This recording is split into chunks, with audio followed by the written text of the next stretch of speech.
आकाशम लिंगमित्याहु पृथ्वी तस्य पिडिका आलयः सर्वदेवानां लयनारलिंगमुच्यते। ये विस्तृत आकाश ही महाशिवलिंग है। पृथ्वी उसकी पिठिका है और कालखंड के अंत में समस्त सृष्टि देवगण सहित इसी लिंग में समाहित हो जाते हैं। इस अध्याय में आगे बढ़ने से पहले मैं चाहूंगा कि स्कंद पुराण के इस श्लोक पर हम पुनः विचार करें। कालखंड के अंत में समस्त सृष्टि देवगण सहित इसी लिंग में समाहित हो जाते हैं। गौर कीजिए, यह वक्तव्य भविष्य काल का नहीं है, भूतकाल का भी नहीं। ये तो एक शाश्वत उद्घोषणा है।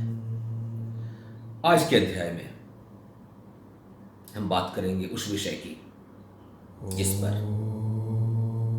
पाश्चात्य जगत के और आधुनिक विचारक व इतिहासकार ने भारत के ज्ञान कोश की सबसे ज्यादा आलोचना की है, भर्त्सना की है। अगर पाश्चात्य जगत के इतिहासकार और विचारकों की माने तो भारत ने इतिहास कभी लिखा ही नहीं है, क्योंकि हमारे ज्ञान कोश वेद, पुराण, उपनिषद, रामायण, महाभारत जैसे महाग्रंथ, इनमें घटनाएं तो हैं पर तिथि का कोई वर्णन नहीं है। और मानो तिथि का न होना इस बात का पर्याप्त प्रमाण है कि ये घटनाएं कभी घटी ही नहीं। ये महज कपोल कल्पनाएं हैं, कथाएं, मिथक, माइथोलॉजी। हम में से कई हमारे महाग्रंथों को मिथक या माइथोलॉजी बोलने पर आहत होते हैं और पुनर्जोर तर्क द्वारा यह स्थापित करना चाहते हैं कि हमारे पुराण, रामायण और महाभारत जैसे महाग्रंथ भी इतिहास ही हैं। तो क्या हुआ यदि उनमें तिथि नहीं है? तिथि को छोड़ ये इतिहास के समकक्ष ही गिने जाने चाहिए। मुझे नहीं पता कि वो अपने इस अभियान में सफल हो पाएंगे या नहीं, कि आधुनिक इतिहासकार कभी भी हमारे पुराणों को इतिहास के समकक्ष रखेगा या नहीं। मेरी चिंता तो यह है कि क्या हो यदि वो सफल हो ही गए। मेरी जाने तो ये दुर्भाग्यपूर्ण ही होगा। मैं पाश्चात्य जगत के विचारकों की आलोचना नहीं करता यदि वो हमारे महाकाव्यों, हमारे ज्ञान कोशों को इतिहास के समकक्ष नहीं पाते। वस्तुतः मैं स्वयं भी इस बात को मानता हूं कि हमारे महाग्रंथ इतिहास नहीं है, अपितु वो इतिहास से कहीं अधिक श्रेष्ठ है, मूल्यवान है। अतः छोड़ें इस प्रयास को कि हम अपने श्रेष्ठ और मूल्यवान महाग्रंथों को इतिहास के स्तर पर ला सकें। और जब मैं अपने महाग्रंथों को इतिहास से श्रेष्ठ बतलाता हूं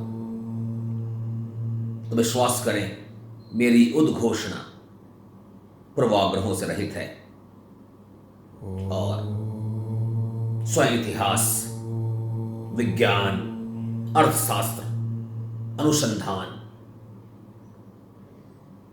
वस्तुतः मानव जाति द्वारा हजारों वर्षों में अर्जित प्रत्येक ज्ञान इस बात की पुष्टि करेंगे कि हमारे पुराण इतिहास से अधिक श्रेष्ठ और मूल्यवान है।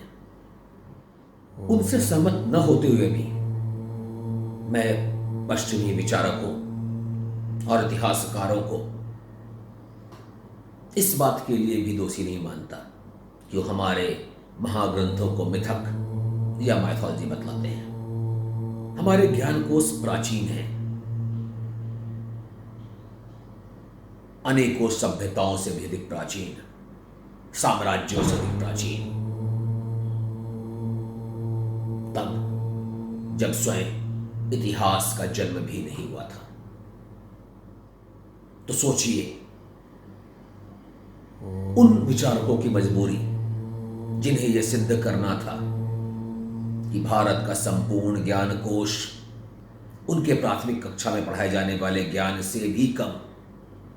तब उन्हें हमारे इस महान ज्ञान कोश के लिए कोई निकटतम निकृष्ट शब्द तो ढूंढना ही था, और उन्होंने इसके लिए मिथक शब्द का उपयोग किया। उनकी एक और मजबूरी भी है।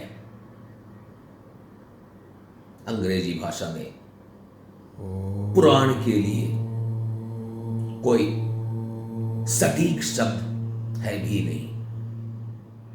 पर क्या कारण है मेरे इतिहासों की तुलना में पुराणों को श्रेष्ठ बतलाने का, अधिक महत्वपूर्ण बतलाने का? क्या प्रमुख अंतर है इतिहास में और पुराण में? इस अंतर को समझने के लिए पहले समझते हैं कि इतिहास की परिभाषा क्या है। मान्य परिभाषाओं के हिसाब से इतिहास किसी व्यक्ति या स्थान के संदर्भ में भूतकाल में घटी हुई घटनाओं का एक लेखा जोखा है, जिसमें एक तिथि का अंकन होता है। यदि हम इतिहास की सभी परिभाषाओं का निचोड़ निकालें तो उससे 3 बात स्पष्ट होते हैं। इतिहास भूतकाल की घटनाओं का विवरण है, इतिहास लिखित है, और इतिहास में तिथि इंगित है। और यही अंतर है इतिहास और पुराण का। इतिहास भूतकाल की घटनाओं पर आधारित है और पुराण कालातीत है। इतिहास और पुराण का मुख्य अंतर समय की परिभाषा है, समय को समझने का फेर। समय मानव जाति द्वारा उपयोग में लाए जाने वाले सभी इकाइयों में